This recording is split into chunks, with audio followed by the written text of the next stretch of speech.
On Thursday, Bob sat down at the table, his gaze riveted on the bottle of Miller Lite in front of him. He decided to take only 6 bottles, realizing that he did not want to get too drunk if the situation suddenly took a different turn. When the music stopped upstairs, he realized that his wife had almost finished packing her things. Bob usually worked late on Thursdays because his wife and her friends had hen parties. His parents would pick up their daughter Casey, and his wife would go out for a drink with colleagues. At this time, Bob stayed at work doing paperwork so that he could leave early on Friday and be with his family. Everything seemed to have been carefully planned. He found time in his busy work schedule. His parents enjoyed tinkering with their granddaughter, and his wife enjoyed socializing with friends. At least, that's what he thought. When his wife went to the bathroom, he remembered having lunch with Vicky last Tuesday. He thought about how delicious their sandwiches were and decided that he needed to go to the store more often or explore delivery options. Crouching down so as not to lose sight of the door, he noticed a familiar figure entering the restaurant. Bob stood up and waved. She noticed him and walked towards him. At 31, Vicky was the oldest of Bob's wife's ex-girlfriends. Bob liked her, especially since she was the only one who was already married. Vicky had a special ability to smooth things out without being annoying. Bob couldn't deny that her dark wavy hair and fair skin made her very attractive. Although she wasn't the best at chess, her beauty and long legs more than made up for it. Vicky's husband Ron considered her a blessing from above, and Bob couldn't disagree with him. Sitting across from him, she expressed her gratitude to Bob for taking the time to meet. "I know you're very busy, Bob, so I appreciate you taking the time for me," she said, meeting his gaze. Bob nodded his thanks. "No problem, Vicky," he replied. "But I have to admit that meeting without Sharon seems a little strange to me. I usually prefer to have lunch with my wife, but when it comes to something related to Sharon, I'm all attention. I suppose you're planning to surprise her for her birthday next month." Bob was stunned by the sadness he saw in Vicky's eyes. "When it comes to our lunch and Sharon's birthday, Bob, I see that you and Sharon love each other. It's undeniable. I've seen enough to know how strong your relationship is. That's why I'm here. Maybe our friendship will end, but if it means saving your marriage, I'm ready." Bob was shocked. "It must be a joke and a very scary one," he told Vicky. "I'm sorry, Bob, but this is very serious. Ever since you started working on this project 3 months ago, Sharon has been feeling depressed. She was sullen at work and showed no interest. After a few drinks, she confessed that she misses you and feels neglected. According to her, it seems to her that you are just fulfilling your duties as a middle-aged spouse, letting life slip away." At that moment, the waiter came to take Vicky's order, and she chose a Cobb salad and tea with lemon and ice. Bob's thoughts were preoccupied with his wife's silence throughout the 8 years of marriage. He was sure that she would always trust him. If she was unhappy, they were always open and honest with each other, even when they disagreed. Turning to Vicky, he urgently asked in a whisper, "Did she sleep with him?" Vicky replied, "As far as I know, no. Your wife is usually very open about everything. That's why I'm surprised by her behavior, Bob. There's something you should know. All the women I talked to expressed similar feelings. I can assume that both of you often talk about feeling overwhelmed by the demands of everyday life," Vicky explained. "When Sharon mentioned this, we all sympathized with her and said that she is a wonderful woman who deserves more attention from you. Unfortunately, my sister was there that night." "What does your sister have to do with this?" Bob asked, barely able to contain his anger. The waiter serving her tea raised an eyebrow. Vicky took a sip before continuing. "Our parents were unfaithful to each other. Although I do not know which of them cheated first, their relationship was filled with a desire to take revenge on each other. When I was 17, I wondered why they were staying together. But they brushed me off, saying their love was all that mattered. This situation has affected my sister and me in different ways. I thought she was defeating ruined relationships, whereas my sister thought it was acceptable if there was love. I love her, but she's deluded. My sister Gail advised them to look for love outside of a relationship if she couldn't find it at home. I disagreed with her, but then Hannah and Gail started talking about finding a new partner and hiding it. I suppose they discussed it hypothetically, especially since they are not married. Sharon said she would never change, but I'm afraid that her sister's words might have raised doubts in her, Bob asked, not being sure of Sharon's loyalty. He began to analyze the situation further. Although the information revealed to him was difficult to digest, Bob firmly believed in the importance of knowledge. The following week, Luke Jonas and his team showed up at the Red Horse Bar. Sharon insisted that she had not invited him but mentioned plans for a group dance. Although it's usually nice when more people join new events, it's not in the presence of Luke. After learning the name, Bob realized the truth of the saying, knowledge is power. Vicky noticed Bob's confident manner, chuckled slightly, and continued, Luke Jonas has a reputation for stalking women. He is actively looking for every woman showing interest in anyone who succumbs to his charm. He makes no distinction based on marital status or attractiveness, but simply enjoys the excitement of the chase. Your wife caught his attention earlier, but he didn't pursue her until tonight. Now he is actively pursuing her, and she, instead of confronting him, prefers to avoid him.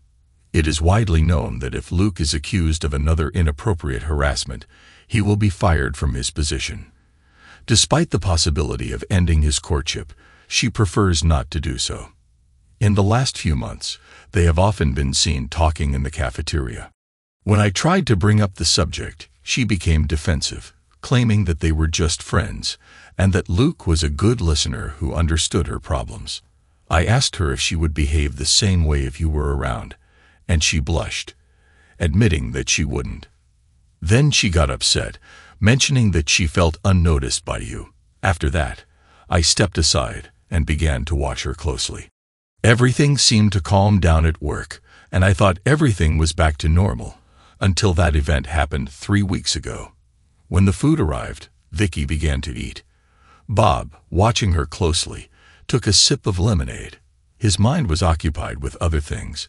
He couldn't understand why she thought he would be bothered by her flirting with another man. He knew that he did not feel an excessive sense of possessiveness because he fully believed in and loved his wife. Reflecting on the fact that he hadn't been paying attention to her, he wondered if he was getting too carried away with his work project. In the end, he would receive a substantial reward, but perhaps he had gone too far.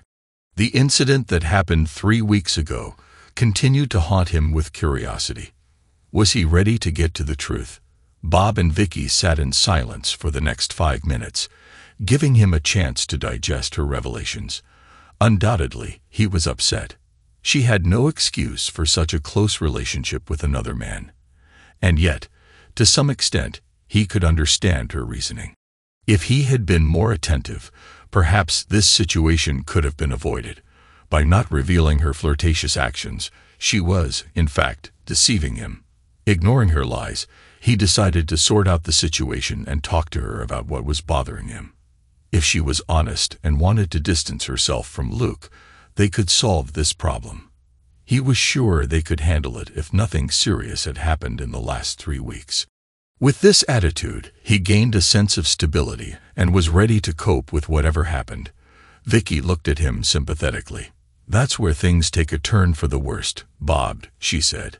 3 weeks ago, we found ourselves back at the Red Horse Bar to dance. Luke and his buddies came over, and we had a great time dancing together.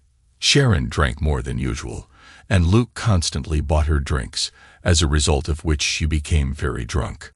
I took her to the bathroom, and saw that she was even more intoxicated than I expected. When she came out of the toilet, she clutched her underwear in her hand, saying that she wanted to feel free. Being already drunk, I attributed her actions to alcohol and escorted her back to our table. I tried to convince Hannah and Gail to help me take Sharon to my place so that she would not return home in a state of severe intoxication. But my attention was attracted by Sharon and Luke, who were comfortably sitting, bumping into each other and playfully imitating intimate actions on the dance floor. After the group dancing ended, the rest of the night seemed blurry to me. I saw Sharon put the laundry in Luke's pocket when the song ended, to everyone's amusement at the bar. Luke smiled broadly and leaned in for a passionate kiss. A friend captured this moment on his phone. I wanted Sharon to refuse, but she agreed. When she saw Bob's reaction, she apologized and said she was very sorry. His mouth was open in shock, which made him apologize and go to the toilet, stuttering. He shut himself inside to collect his thoughts. As he splashed water on his face and held onto the sink tightly, he was flooded with memories of the night when Sharon returned home late again, this time at 2:30 a.m. After Vicky called and said she would stay with her because of excessive alcohol consumption, which happened more than once. Bob was always grateful to Vicky and the girls for not letting Sharon drive drunk. Remembering how intense their intimacy had been that evening, he noticed a change in her behavior, felt betrayed by her apparent arousal for another man, and anticipated conflict when he returned home. What if she was thinking about him while we were together? He asked himself. Gathering his strength, he returned to the table, noticing the sympathy in Vicky's expression, but not knowing how to react. The untouched sandwich lay in front of him as he pressed for details. Vicky simply replied honestly, "Bob, that's it. The last bachelorette parties were at Hannah's." Vicky noticed that Sharon seemed to have distanced herself from Luke, despite the fact that he continued to pursue her. As soon as Vicky thought that their relationship was over, she saw that they were talking just yesterday. Their conversation ended abruptly when she approached, leaving Vicky unaware of what was really going on between them. "I thought you should know because she doesn't listen to her friends anymore," Vicky explained. When the waiter brought the bill, Bob quickly grabbed it, groping for his credit card. "I would like to observe their communication," he suggested. "This week, you ladies will go to the Red Square Bar on Thursday. When you go, I'll be watching them from the sidelines," he said. And suddenly stopped when he noticed the worried expression on Vicky's face. "What did I say wrong?" Bob asked. Vicky explained. "Hannah has to go to the doctor on Friday morning, and Gail is going to her brother's in Florida. If Sharon comes out on Thursday, we won't be with her." Vicky reached across the table and took his hand. "I'm so sorry, darling," she said bitterly. "I know it's probably not the best idea to ask how you're doing, but here's my home phone. Call me anytime to talk to Ron or me," Vicky suggested. Her husband was a marriage counselor, so talking to him might be helpful. "Thank you for telling me about this, Vicky. I know it was hard for you, but I truly believe that you are a good woman and a good friend. I do not know what the future holds for us, but I am aware of the current situation and can take some steps. Thanks again." Bob expressed his gratitude, paid the bill, and left. Today was an important milestone in Bob's project. They successfully secured the supply of finished parts from a startup company in Harrisburg. This achievement not only reduced the preparation time for work by 2 months, but also guaranteed at least a week's supply despite problems with unstable transport logistics. 2 more phone calls and the whole plan could have been completed 2 months ahead of schedule, which would have saved the military millions of dollars. In addition, Bob was counting on a substantial cash bonus and an improved reputation due to the success of the project. He should have been happy like a cat full of cream. But instead, he thought about how he didn't want to go home and solve problems that he knew needed to be solved. Deciding to get to the bottom of it, he decided to take matters into his own hands. Although he didn't have access to her work email, he was skeptical that they were using it to communicate as the HR department was monitoring it. He tried logging into her Yahoo Mail, but found nothing suspicious. Perhaps she had a secret account that he could only find out about by logging into their home computer. Bob admitted his ignorance of technology, realizing that the idea of buying security cameras or installing voice-controlled microphones looked attractive in theory. Despite this, he developed a plan. His goal was to gather as much information as possible to assess the efforts needed to save or end a marriage. Sharon had already taken their daughter Casey from her parents and asked him to deliver Chinese food. When he asked how she felt, She replied that after 10 years of marriage and 8 years of married life, he should already know that she loved him. Bob couldn't resist retorting sarcastically that he just wanted to make sure she was still happy with everything. Sharon asked for an extra dish. If it wasn't for the explosive news, he would have been glad to return home early and spend time with his wife and child. Glancing at his watch, he was still in shock. He realized that according to the project, this hour should have come 2 hours later. It dawned on him that he hadn't been home with his family so early on Friday since the start of the project. Fatigue and stress helped him realize that Sharon might feel left out, even though it didn't justify her actions. Entering through the front door, he saw his wife reaching for a bottle of wine. He paused, admiring her figure. At 31, she was the epitome of femininity. She was just over 5 feet tall, and her curves were seductive even in loose sweatpants. After tying her hair into a ponytail, she turned to him, giving him a radiant smile, and he felt incredibly lucky to have her. But then reality caught up with him. "I'm so glad you're home, honey. How's work going?" She went up to him and kissed him on the lips. "Very good. We have managed to achieve a significant breakthrough in supplies, so we will be able to finish the project at least a month ahead of schedule, my love. I realize that I've been away from home a lot lately because of this project. I wish I could share all the details because they are classified, but please know that you and Casey are my top priorities, and I will do everything to ensure our safety," he assured, looking deeply into her eyes. Was there a hint of regret or guilt in her gaze, or is she just thinking too much? He often cursed his inability to read people, preferring straightforward communication.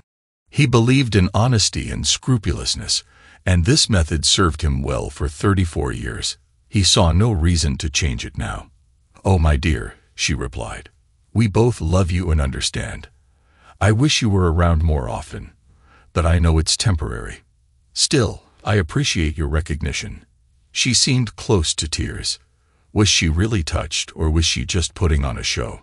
"And how will completing the project as soon as possible help you?" she asked, taking food containers out of her bag.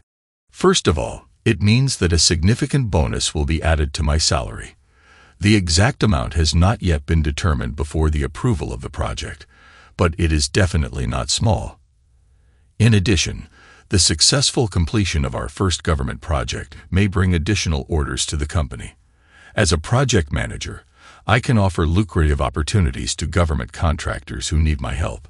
If everything goes according to plan, it can be very profitable," he clarified, trying to eat sweet and sour pork with chopsticks and then switching to a fork. "Didn't I say this before?" he asked between bites. "As far as I remember, no, my dear," she replied. "All I remember is that you were talking about some important contract that was classified but sounded promising. It looks like we haven't talked since then," she said with a slight sadness, but immediately brightened up. "But it looks like my husband will be back soon," she added in an even brighter tone. He looked at her. "So, which bar are you ladies going to tomorrow night? Maybe I should stop by after work to make sure you're okay and can go home," he asked in a casual manner. "Actually, we decided to go to the Red Horse Bar to dance with friends, but I think we'll finish before you finish work," she replied. Just at this time, Casey finished her egg roll and asked her father to tell her bedtime stories. He put the plate away, rinsed it in the sink, and then picked up his daughter and carried her into the living room. For the next hour, he read her story after story until she fell asleep. There was a soft snoring from the sofa, and he saw his wife curled up with a book on her lap. Carefully taking his daughter in his arms, he went upstairs to put her to bed. He carefully tucked his daughter in, making sure that she was comfortably ensconced under the covers. When he thought about the difficulties they would have to face the next day, tears welled up in his eyes. He hoped that his daughter would keep the memories of those quiet evenings with her parents, and not about the upcoming difficulties. Wiping away his tears, he quietly went downstairs to where his wife was sleeping on the couch. He kissed her gently on the lips and covered her with a blanket to keep her warm. He then went to look for her phone, and found it charging on the bedside table in their bedroom. After unlocking his phone, he began to look through her text messages. It didn't take him long to find what he was looking for. Scrolling back, he traced their conversations over the past 3 months. He came across a message that caught his attention. "Hello, pretty girl. It was fun watching you at the girls' dance last night," Luke wrote. Similarly, "Bob works late on Thursdays, and the in-laws look after Casey, so we had a bachelorette party," she replied. "Your husband seems like a good guy to let you have fun," he replied. "Yes, he's wonderful," she confirmed. The messages remained friendly for a while, until one conversation stood out. "Today, Vicky talked to me about our lunch breaks. I was annoyed, but she was right about everything." He agreed and said, "That's right. I don't want any confusion," she noted. Vicky asked if Bob approved of our behavior, and it made me realize that we might be sending the wrong signal. I also think I shouldn't share all my problems with another guy. I have to talk to Bob about this, he reassured her by saying. "I understand. But if you can't talk to him, you can always come to me, and I'll even invite you to dinner if you want, just as a friend." Bob didn't remember her trying to talk to him, but maybe that's when he realized he needed food-grade stainless steel for the project. When he spent several days looking for a supplier who could provide the required quantity of products, he was so focused that he would not have noticed if a bomb had exploded next to him. If you recall her messages, they all seemed harmless. It was quite clear to him that this fool was flirting with her. How could she be so inconsiderate? As he continued flipping through the pages, he came across the next set of messages. She, "You have to return them today." He, "What are you talking about?" She, "You know perfectly well that my friends are mad at me, and I don't blame them. If Bob finds out that I've been acting inappropriately, he might leave me." He, "So you don't want me to show him the video?" She, "I can't let anyone at work see this. Sam was present and recorded the video on his phone. I'll make sure he deletes it, but you owe me." He, "Okay. I can't lose Bob. Not after last night." She, "What happened last night?" He, "Is he upset that you came home late and drunk?" She, "No. Something happened that turned everything upside down." He, "So, dancing with me, you ask your husband for forgiveness." She, "You're disgusting. Last night was unforgettable because Bob and I love each other. Now, give me back my underwear and make sure the video is erased. Damn it, it sounded like I was some kind of woman. Bob deserves better than me." He, "No, he's lucky to have you. He looked out for you, didn't he?" She, "I don't need anyone to take care of me. Just be the friend you pretend to be and do what I ask you to do, please." He said, "I'll help you, and then you'll buy me dinner." She replied, "Just make sure no one sees this video, and I'll do whatever you ask." There was nothing else until last Monday. He, "I heard that the bachelorette party was canceled. How about we have dinner together?" She, "This is not a good idea. I'm sorry." He, "Come on, your husband will be at work, and the girls left you for one evening with a friend. We can meet in the cafeteria just like in the good old days, and you owe me." She said, "Okay, I'll meet you at the Red Horse at 8. He, "No, I'll meet you at the TGIF located at the Sheridan Hotel. They have great booze, and I don't want to deal with drunken idiots. If we drink too much, I'll get a room." She, "Okay, but it's just dinner with a friend, and I'm grateful to you that the video didn't come up. It's bad that they found out about it at work. Sam has already deleted the video, and soon someone else will commit some scandalous act and distract attention." They agreed to meet at 8. Bob thought about it and realized that this could be the beginning of the end of his marriage. Story 2 How many times has he seen his wife go on dates with other men in the hotel restaurant bar? How could this situation lead to a positive result? How could she not think about intimacy? Closing the messages on his phone, he plugged it into the charger, undressed, and climbed into bed alone. He couldn't sleep that night. When Thursday came, she came down the stairs in her little black dress, which she always wore when they went out together. She looked absolutely gorgeous. She noticed him sitting at the table and was surprised by his early arrival. "I didn't expect you to come back so soon, baby," she said, her voice trembling. "We need to talk, Sharon," he replied evenly. "This conversation is extremely important. Please sit down." She sat up nervously and reached for his hand, but he pulled it away. "I know there won't be a bachelorette party today. I know you're dating Luke Jonas behind my back," he began. "Let me explain." But he interrupted her by slamming his fist down on the table. "Darn it, Sharon, listen to me," he shouted, his voice full of frustration. "You can't talk until I'm done." Sharon recoiled, tears starting to form in her eyes. He looked at her coldly before continuing. "I know you kissed that fool at lunch. I know you danced with him at the Red Horse Bar. I know that you even took off your underwear and gave it to him after a few seductive moves on the dance floor. I know that your sudden interest in me 3 weeks ago was caused by your excitement over him. Tonight, you have a date with him at the hotel bar where your boyfriend has a table reserved. I do not know if you have already had an intimate relationship with him, and I do not know what can prevent you from doing this." He paused, trying to contain his anger.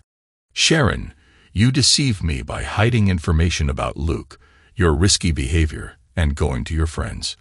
To be honest, I'm devastated and my faith in you is undermined. I'm not sure I want to save our marriage, and it looks like you're not aiming for it anymore either. That's why I'm offering you 3 options." He held up one finger. "The first option is that you can leave and be with your lover. Even if you don't do anything tonight, this decision will mean the end of our marriage, and I won't want to save it." Then he held up a second finger. "The second option, we've been sitting all evening while you're trying to convince me to make an effort to save our marriage. The task before you will not be easy because it is difficult for me to trust everything you say. Despite this, I have a glimmer of hope because my love for you and for our child is of great importance to me." He admitted that there was a 50% chance he would be willing to try the third option. Option 3, you take me with you to meet your lover and demand in front of my eyes that he never speak or contact you again. After that, you will give me the opportunity to talk to him alone for at least 15 minutes away from strangers. This gesture will show maximum respect and increase my willingness to cooperate with you. If you haven't had any intimate relations with him, then I guarantee that I will fully devote myself to making our relationship a success. But if you got intimate with him, then this may not be a chance to save our marriage." She looked like she was about to throw up, her expression pure horror.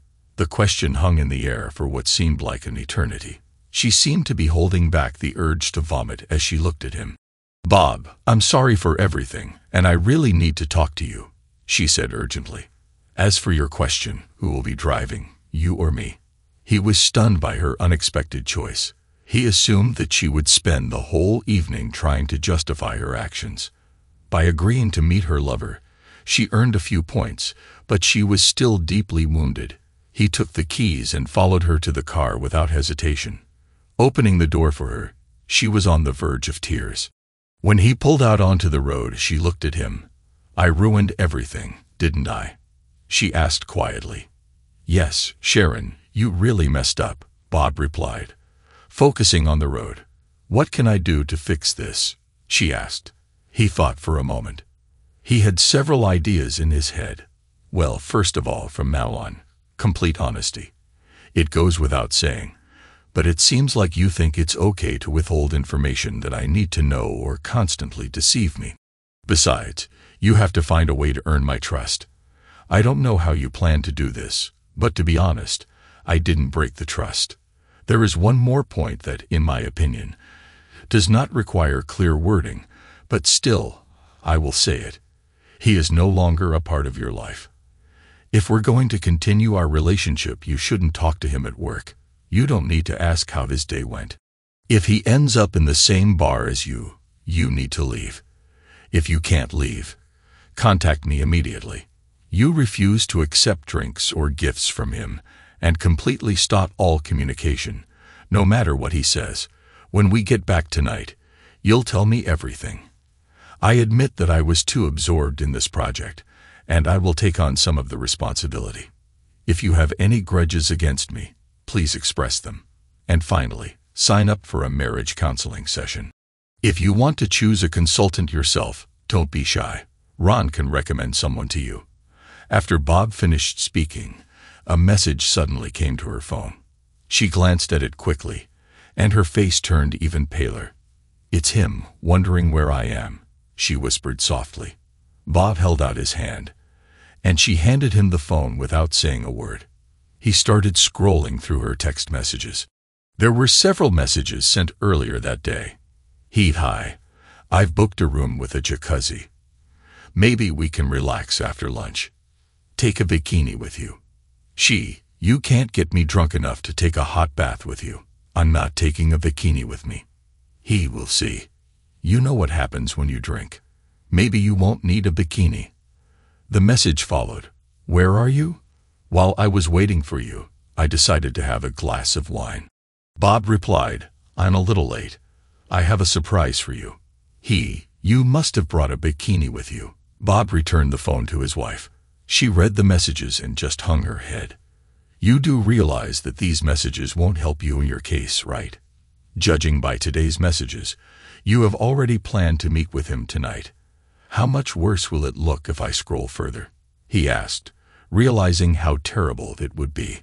"I have to ask," Bob began, "do you think your messages today have crossed the line of inappropriate flirting?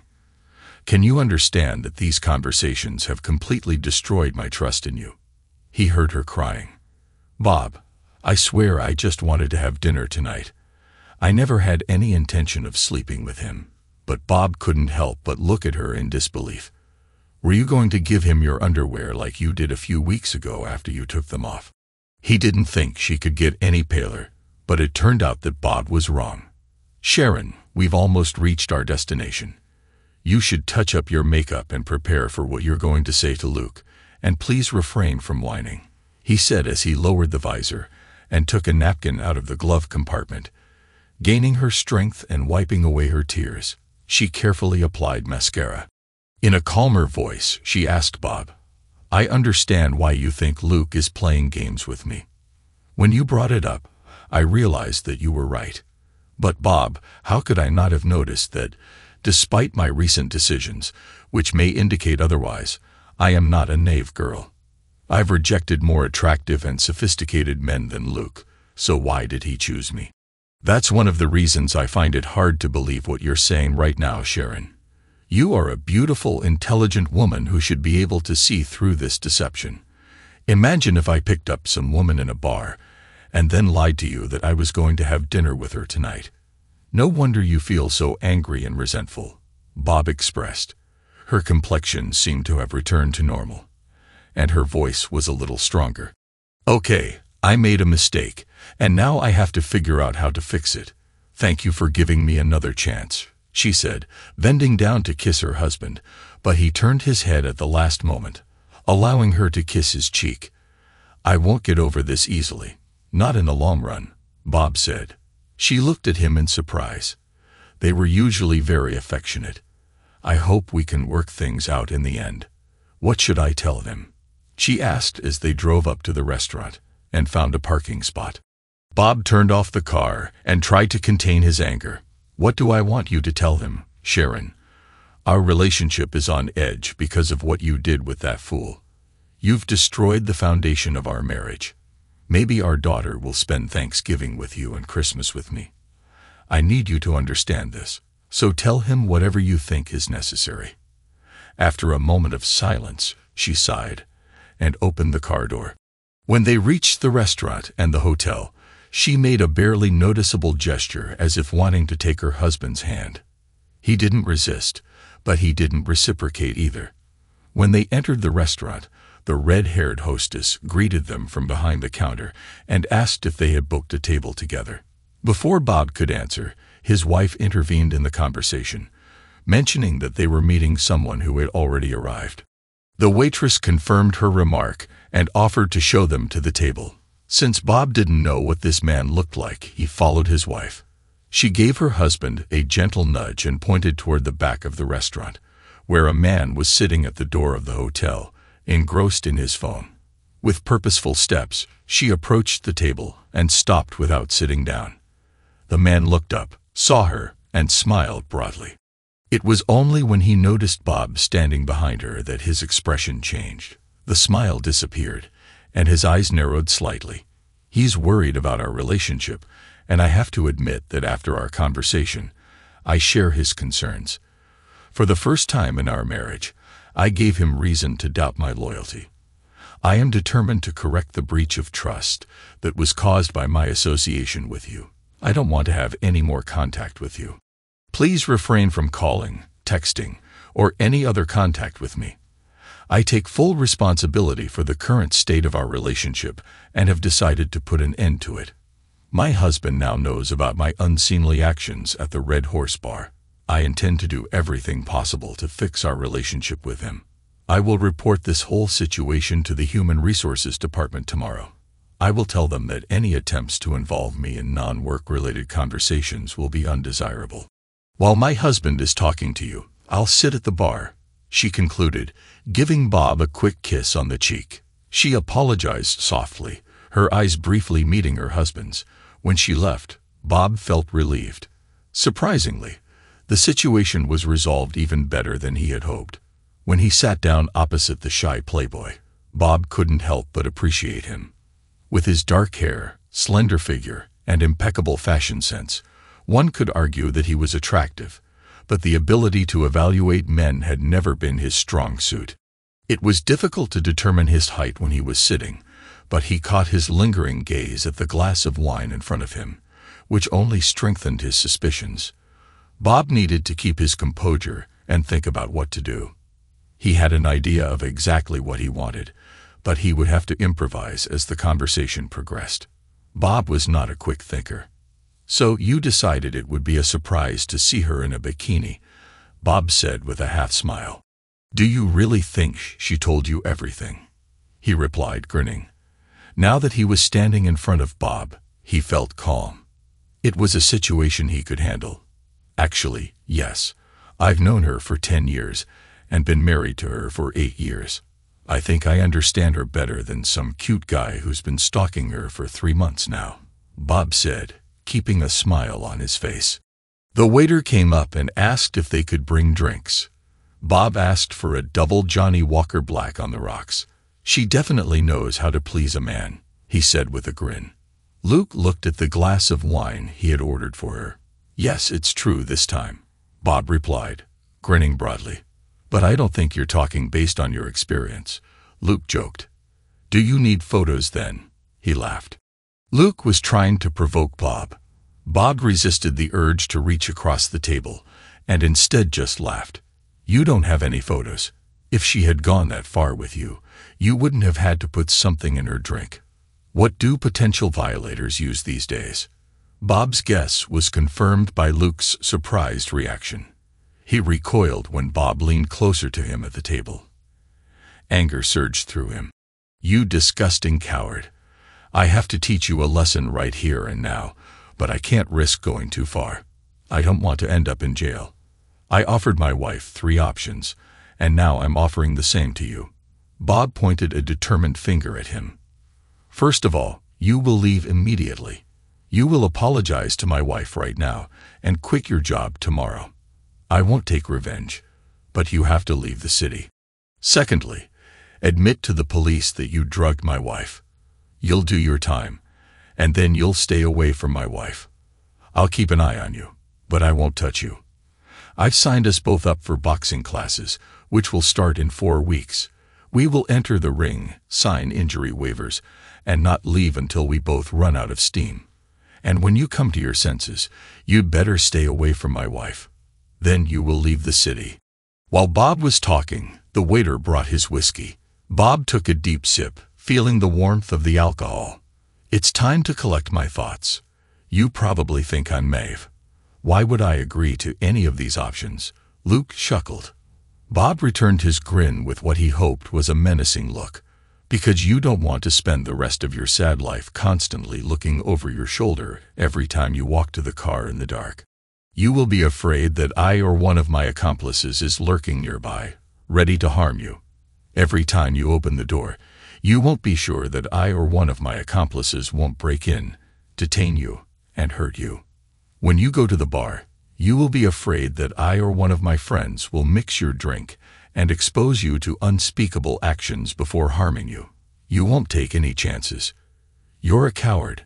That's what your wife said after I met her last night, Bob said. The color returned to Luke's face as Bob took another sip of whiskey. He reached into his pocket and activated the voice recorder on his phone, hoping to record the conversation. Bob realized that he should have planned this evening better. You plan to drug my wife and attack her, you jerk.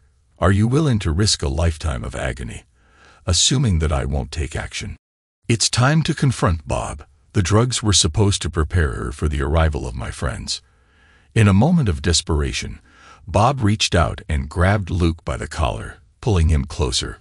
Although he couldn't hit with full force while sitting, he still managed to hear a pleasant crunch when Luke's nose broke. Luke screamed, pinching his nose and threatening to call the police. Bob persistently persuaded him to call, calling him a fool and suggesting that the authorities check the wine in the glass and listen to the recording of his confession. Police arrived at the scene 10 minutes later as two officers were nearby having lunch on the subway. They quickly recorded Bob's testimony and took the remaining wine and glass for analysis. During the search, a bag of white powder was found near the hatch. When Bob was asked to provide additional information, Luke asked for a lawyer and declined further conversation. Then the police listened to the recording Bob made, confiscating Bob's phone as evidence. The footage showed Luke discussing illegal drugs and a possible attack. It was almost 4 a.m. before Bob and Sharon were finally allowed to leave the police station. After much thought, after her testimony, the officer praised Bob for almost 15 minutes and emphasized how he had prevented the attack on his wife. By the time he finished, she was visibly shaken. Luke was still with the police. They used her phone to promptly report the situation to Bob's parents. They calmed them down and took care of Casey, deciding to take her to the zoo. After parking in the garage and turning off the car, the couple met eyes. She unbuckled her seatbelt and pulled Bob to her, hugging him tightly. After letting her cry on his shoulder for a while, Bob gently pulled her aside. "Sharon, we still need to talk, but it's too late. Let's get some rest. Tomorrow, we'll go to work and spend the day sorting things out. How does that sound?" "Yes, Bob, going to bed is great," she replied quietly. "Can I sleep next to you?" "No, Sharon, going to bed is great," she replied quietly. "Can I sleep next to you?" "No, Sharon," he said. The next morning, he woke up and saw her clinging to him. He allowed himself to believe that everything would get better in the end. Despite this, Bob understood that there were still several conversations to be held before making a decision. He understood that it was important not to rush things. Sitting up, Bob playfully patted her perfect buttocks before suggesting a walk. He didn't want to start a serious conversation on an empty stomach. Despite the temptation, Bob resisted until the problems were solved. The next morning, they had breakfast at the International Pancake House, discussing Casey and her upcoming visit to Bob's parents. The conversation was positive and easy. After finishing their coffee, they paid the bill and returned home. They sat down at the kitchen table and prepared to solve the problems that had arisen. "I'll start," Bob said. "I'm not going to talk about Luke's identity. You know who he is. He said that a few days ago, you satisfied him and called me a wimp. Is that true?" "No," she replied. "The most negative communication with him was that ill-fated night at the Red Horse. I admit the seriousness of my behavior, but I didn't cross any boundaries." "How can I trust you?" Bob asked. "You lied to me about a recent date with him and didn't reveal the details of that incident at the bar, not to mention your whole history with him. I found it necessary to be honest. I was thinking about it, and I got an idea," Bob said. "How about taking a lie detector test?" she asked. You mean the lie detector test? Bob confirmed. She nodded. Yes, let's appoint one. You can ask me anything. Just tell me when and where. Her sincerity was obvious. Bob knew that these tests are not always accurate, but it would be easier for him if they were true. I'll see what I can arrange. It may take some time, but it's worth thinking about, he said. Actually, it may take longer than expected, Bob added. She smiled. This is a good starting point. We can consider the extent of your involvement later. But my next question will probably be the most difficult. This is what causes me the most pain and has the greatest impact on a relationship. How do we live on? The underwear incident confused me, and I understand that I don't like it, but I understand. It's hard for me to accept that you got close to another guy without telling me about it. If you thought it was just a platonic friendship, I can sympathize with you.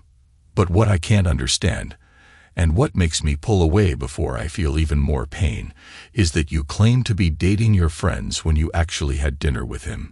This blatant lie, without thinking about the consequences, shattered me to pieces. When you mentioned that you were dating another man, it was heartbreaking. Bob remembered how tears welled up in his eyes. He felt completely helpless. Bob, all I can do is try to explain my thoughts at that moment. First of all, I want to apologize for offending you with my lies. When you decided to take on this project, I couldn't help but feel that I wasn't important to you. I want to make it clear that I don't blame you or your job for this. I know how important this project is to you. I just wanted to share my feelings that I was feeling at that moment. I started to feel bad, and Vicky's sister made an offer that hooked me. She mentioned looking for romance elsewhere. I didn't want it to be perceived as cheating while you were absorbed in the project. I began to realize that I could find what I was looking for elsewhere, and then Luke intervened. I didn't understand it at first, but he managed to make me feel like an important person. He showed genuine interest in my daily life, family, and hobbies, making our conversations mostly focused on me. While Bob was trying to hide his emotions, she was watching him. It wasn't until Vicky bumped into me during lunch that I realized my actions. I used Luke to fill the void that I thought I couldn't find with you, but I still wanted to establish a relationship with you. That evening, when everything got out of control, I didn't plan to invite him or his friends. They arrived before my friends, and Luke even bought drinks for everyone, including me. I found myself more intoxicated than ever before. I have made some regrettable decisions that you are aware of, but we also shared an amazing night together, which made me feel even more conflicted. How could I be so reckless with him and share such wonderful moments with you? She stood up and poured herself a glass of water, taking a few sips before speaking. Then a video appeared. I foresaw your anger, and I understand why you are upset. If the situation had reversed, and you were kissing another woman while intoxicated, I would have been furious too. And I knew it would be even worse because after our passionate meeting, you'd be wondering if I was thinking about someone else. Trying to hide my mistake, I attracted Luke, feeling obligated. I agreed to go to dinner with him when my friends couldn't. I felt lonely, thinking that you wouldn't be home until late at night. In a moment of weakness, I made a terrible decision, and I deeply regret it. Our relationship has always been based on trust, and I destroyed it. Tears were streaming down her cheeks, but she remained calm. Bob knew she was hiding something. "Oh my God," he muttered.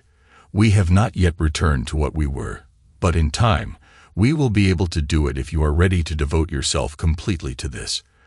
Then so am I. Bob and Sharon went to counseling together, and solving his problems was a turning point.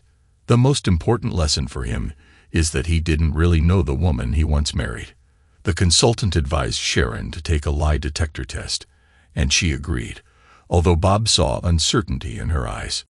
After taking a lie detector test, Bob realized that what his wife had told him was a lie. He knew he wanted to see the video that Luke had mentioned. Bob visited him in the hope of finding out the whole truth and seeing a video with his wife. The conversation with Luke was tense, and for honesty, Luke demanded that Bob withdraw the charges against him. Bob had no choice but to agree to Luke's terms. He understood that if he did not find out the whole truth about Sharon, he would not be able to trust her. On the same day, Bob received a video in the mail from Luke's friend. Opening it on his computer brought tears to Bob's eyes. Shannon, Luke, and two of his friends engaged in intimacy in a hotel room. The whole process was filmed on a phone camera. It was obvious that Shannon was drunk, but she did not mind what was happening. She enjoyed intimacy with 3 men on the same day. Bob went to his office and replaced the locks in the bomb, while Shannon was at work. Bob was furious at the act of the woman he had given his life to. He dreamed of revenge. He wanted her to suffer while his daughter was with his parents. Bob posted an incriminating video on various adult websites and published it on social networks. This was going to be a complete failure for Shannon. He had one desire: to shield his daughter from all this. He decided to leave the state in the near future with his daughter. With all this, Bob did not keep his promise to Luke.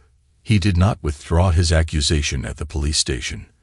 The following weeks were difficult for Bob as he implemented his plan to leave the state. While Shannon was crying bitterly at her parents' house, Bob and Casey left town. The divorce was finalized, and Shannon was left without everything.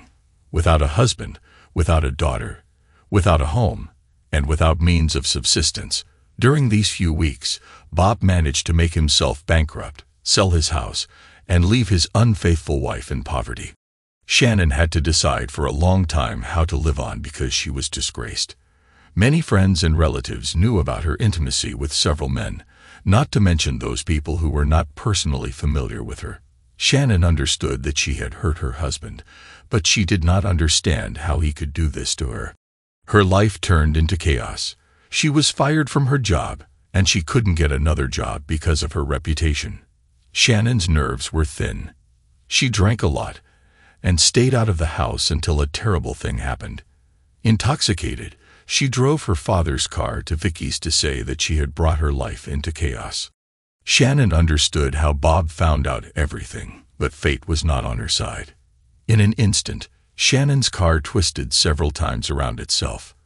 A terrible accident took her life. Bob and Casey stood over Shannon's grave and knew that she had come to this because of her own foolishness. Thanks to everyone who took the time to listen to today's stories. If you enjoyed it, please consider liking and subscribing if you haven't already. Feel free to share your thoughts on the events in the comments below. Take care.